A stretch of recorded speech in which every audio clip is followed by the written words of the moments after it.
Hi friends, నేను మీ David sir polity faculty. ఈరోజు Simon commission అనే టాపిక్ను గురించి మీతో పంచుకోవడం అనేది జరుగుతుంది. నాకున్న ఆలోచనలను. సైమన్ కమిషన్ని 1927 సంవత్సరంలో ఏర్పాటు చేసి భారతదేశానికి పంపడం జరిగింది. అయితే సైమన్ కమిషన్ని భారతదేశానికి పంపినటువంటి సమయంలో భారతదేశం యొక్క వైస్రాయిగా లార్డ్ ఇర్విన్ గారు ఉండడం అనేది జరిగింది. అదే సమయంలో భారతదేశం యొక్క కార్యదర్శిగా లార్డ్ బిర్కెన్ హుడ్ ఉండడం అనేది జరిగింది. ఈ సైమన్ కమిషన్ భారతదేశానికి రావడానికి ప్రధానమైనటువంటి కారణం ఏమనగా, అంతకంటే ముందు చేసినటువంటి 1919 చట్టాన్ని సమీక్ష చేసి నూతనమైనటువంటి సంస్కరణలను చేయాలనే ఉద్దేశంతో మాత్రమే దీన్ని పంపారు. అయితే ఈ కమిషన్ని భారతదేశానికి పంపినప్పుడు ఆనాటి బ్రిటిష్ ప్రధానమంత్రిగా బాల్డ్విన్ గారు ఉండడం అనేది జరిగింది. ఇతను లేబర్ పార్టీకి సంబంధించిన వ్యక్తి. ఈ సైమన్ కమిషన్లో మొత్తం సభ్యుల సంఖ్య 1+6, అంటే ఒకరేమో దానికి అధ్యక్షుడిగా ఉండడం జరిగింది, ఇతరులు మామూలు సభ్యులుగా ఉండడం జరిగింది.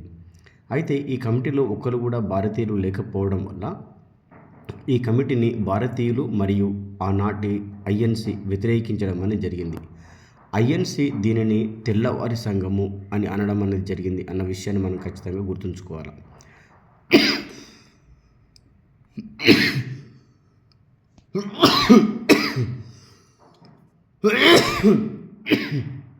అయితే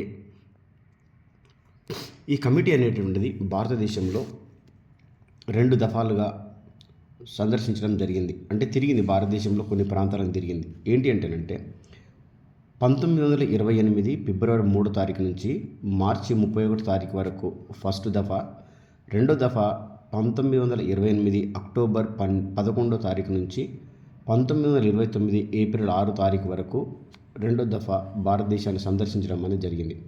ఇక్కడ నుంచి మనకి లాస్ట్ టైం క్వశ్చన్ వచ్చిందన్న విషయాన్ని మీరు ఖచ్చితంగా గుర్తుంచుకోవాలి.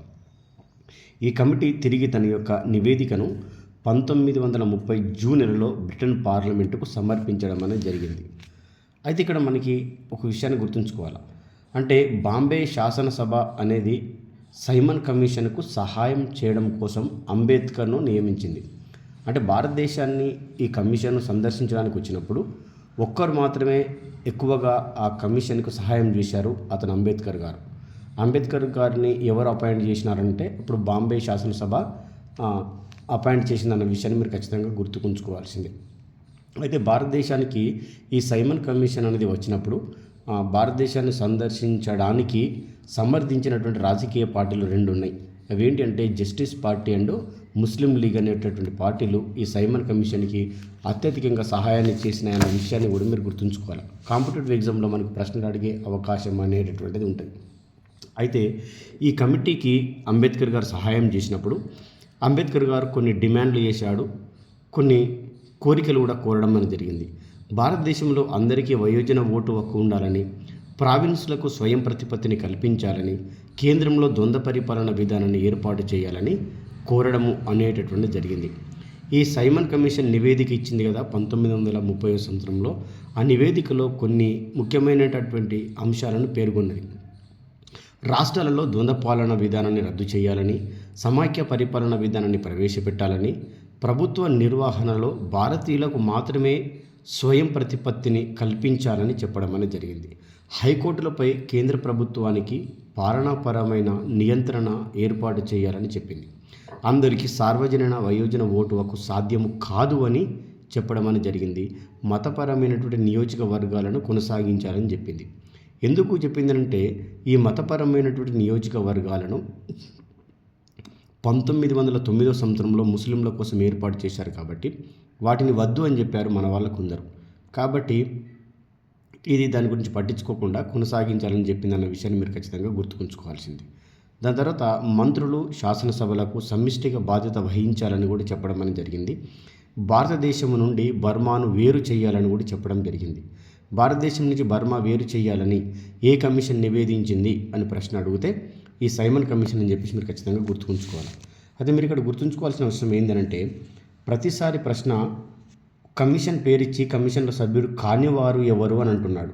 కాబట్టి మీరు అయిన వారు ఎవరో తెలుసుకోవాలి. దాదాపుగా ఏ పుస్తకంలో కూడా మనకి పేర్లు అనేటువంటివి కనిపించవు. ఒకసారి గుర్తుంచుకోండి. ఈ సైమన్ కమిషన్కి అధ్యక్షుడిగా సర్ జాన్ సైమన్ ఉన్నాడు. 6 సభ్యులను అనుకున్నాం కదా. 6 సభ్యులలో లేన్ పాక్స్ అనే వ్యక్తి ఒక ఆయన, హరి లాసన్ అనే వ్యక్తి ఒక ఆయన, డొనాల్డ్ హువార్డ్ అనే వ్యక్తి ఒక ఆయన, క్లెమెంట్ అట్లీ అనే వ్యక్తి ఒక ఆయన, ఎడ్వర్డ్ కాగోడన్ అది గన్ కాదు, కాగోడన్ అనే వ్యక్తి ఒక ఆయన, హార్ట్ షోర్న్ అనే వ్యక్తి ఒక ఆయన.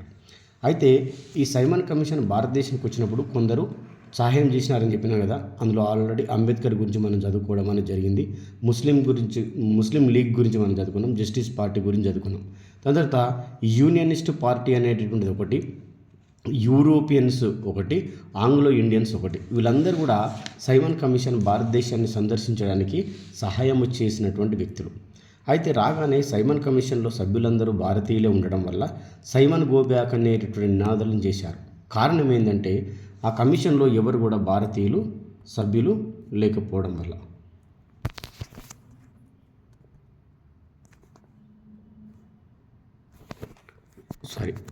సభ్యులు లేకపోవడం వల్ల అది ఇక్కడ మనకి సైమన్ గో బ్యాక్ అని అన్నారని చెప్పినాను కదా.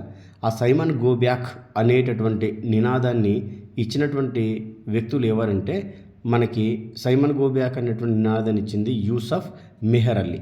అయితే సైమన్ గో బ్యాక్ అని రాసి ఉన్నటువంటి పతంగులను ఎగురవేసి నిరసన తెలియజేసినటువంటి వ్యక్తి ఎవరంటే మహమ్మద్ కులీ ఖుజామాన్ అనేటువంటి వ్యక్తి అని చెప్పేసి మీరు ఖచ్చితంగా గుర్తుకు ఉంచుకోవాల్సింది. ఈ విధంగా సైమన్ కమిషన్ అనేది భారతదేశానికి వచ్చి అనేకమైనటువంటి విషయాలని ఏం చేసిందనంటే చూసి అక్కడికి వెళ్ళిపోవడం అనేది జరిగింది. అయితే ఈ సైమన్ కమిషన్ భారతదేశానికి వచ్చినప్పుడు ఏం జరిగిందనంటే సైమన్ గో బ్యాక్ అనేటటువంటి నినాదాలలో కొంతమంది ప్రాణాలు కోల్పోవడం అనేది జరిగింది. సైమన్ కమిషన్ వ్యతిరేక ఉద్యమంలో మద్రాసులో ప్రాణాలను కోల్పోయింది మాత్రము పార్థసారథి నాయుడు అని చెప్పేసి మీరు ఖచ్చితంగా గుర్తుంచుకోవాలి. గుంటూరు కేసరని నడిపల్లి నరసింహారావును అంటారు. అప్పుడే అదే సందర్భంలో అతనికి బిరుదొచ్చింది. సైమన్ కమిషన్కి వ్యతిరేకంగా అలహాబాదులో వ్యతిరేక ఉద్యమం చేసింది జవహర్లాల్ నెహ్రూ గారు. సైమన్ కమిషన్కి వ్యతిరేకంగా ఉద్యమం చేసిన ఇతర ప్రాంతాలు ఆంధ్ర ప్రాంతంలో బులుసు సాంబమూర్తి ఆధ్వర్యంలో ఉద్యమం జరిగింది. లక్నోలో జవహర్లాల్ నెహ్రూ గారి ఆధ్వర్యంలో, గోవింద వల్లభ పంత్ ఆధ్వర్యంలో, మరియు లాహోర్లో లాలా లజపతి రాయ్ ఆధ్వర్యంలో, విజయవాడలో అయ్యదేవర కాళేశ్వరరావు ఆధ్వర్యంలో, బర్మాలో సమాసన్ అనేటువంటి వ్యక్తి ఆధ్వర్యంలో ఉద్యమాలు చేయడం అనేది జరిగిందనమాట. అది ఇక్కడ మనకి ఈ సైమన్ కమిషన్ అనే నివేదికలు ఇచ్చినటువంటి సందర్భంలో ఈ సైమన్ కమిషన్ నివేదిక అనేది భారతదేశ సమస్యలపై ఒక సమగ్రమైనటువంటి నివేదిక అని కుప్లాన్ అనేటటువంటి రచయిత పేర్కొనడము అనేటటువంటిది జరిగిందన్న విషయాన్ని మీరు గుర్తుకుంచుకోవాల్సిందే.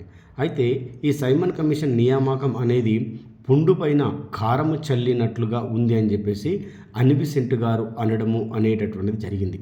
చెప్పినాను కదా, సైమన్ కమిషన్ గో బ్యాక్ అని నినాదం ఇచ్చింది యూసఫ్ మెహర్ అలీ అని చెప్పేసి మీరు ఖచ్చితంగా గుర్తుకుంచుకోవాలి.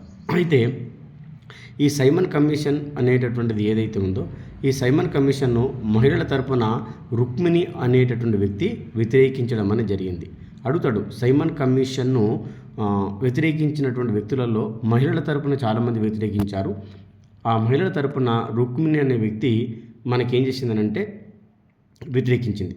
అయితే ఈ సైమన్ కమిషన్ ఏర్పాటు చేసిన తర్వాత సైమన్ కమిషన్ నివేదికను పరిశీలన చేయడం కోసం బట్లర్ కమిషన్ అనేటటువంటి దాన్ని కూడా ఏర్పాటు చేసినారన్న విషయాన్ని మీరు ఖచ్చితంగా గుర్తుంచుకోవాలి. ఈ బట్లర్ కమిషన్ ఏం చేసిందంటే కేంద్ర రాష్ట్రాల మధ్య అంటే పరిపాలన విధానంలో ఎలాంటి సంబంధాలు ఉన్నాయి, వాటిని ఏ విధంగా అభివృద్ధి చేయవచ్చు అనేటటువంటి విషయం పైన నివేదికలు సమర్పించమని బట్లర్ కమిషన్ ఏర్పాటు చేశారు. అంటే సైమన్ కమిషన్తో పాటే బట్లర్ కమిషన్ ఏర్పాటు చేశారు అన్న విషయాన్ని మనం ఖచ్చితంగా గుర్తుకు ఉంచుకోవాల్సిందే. అయితే సైమన్ కమిషన్ నివేదిక ఆధారంగా సింధు ఒరిస్సా రాష్ట్రాలను ఏర్పాటు చేశారన్న విషయాన్ని గుర్తుంచుకోవాల్సిందే. అంటే ఇక్కడ మనకి అడుగుతాడు, సైమన్ కమిషన్ నివేదిక ఆధారంగా ఏర్పాటు చేసినటువంటి రాష్ట్రాలు ఏవంటే సింధు ఒరిస్సా అనేది ఖచ్చితంగా గుర్తుంచుకున్నట్లయితే మనకి మంచి మార్కులు వస్తాయి. ఈ విధంగా అనేకమైనటువంటి పాఠ్యాంశాలను మీరు చదువుతున్నప్పుడు మంచి ఇన్ఫర్మేషన్తో చదివినట్లయితే మాత్రమే మీకు ఉద్యోగం అనేది రావడానికి అవకాశం అనేది ఉంది. ఇంకా అనేకమైనటువంటి వీడియోలు మీకోసం చేసి పెడుతుంటాను. All the best my dear friends. ఒకసారి ప్లేస్టోర్లో నుండి డేవిడ్ సార్ పాలిటీ క్లాసెస్ అనే యాప్ని డౌన్లోడ్ చేసుకోండి. టెస్ట్ సిరీస్లు ఉన్నాయి, టెస్ట్ సిరీస్లు రాయండి. అదేవిధంగా డేవిడ్ సార్ పాలిటీ క్లాసెస్ అనే యూట్యూబ్ ఛానల్ని సబ్స్క్రైబ్ చేసుకోండి. మీ స్నేహితులకు కూడా ఫార్వర్డ్ చేయండి, మీ స్నేహితులకు కూడా చెప్పండి. All the best my dear students.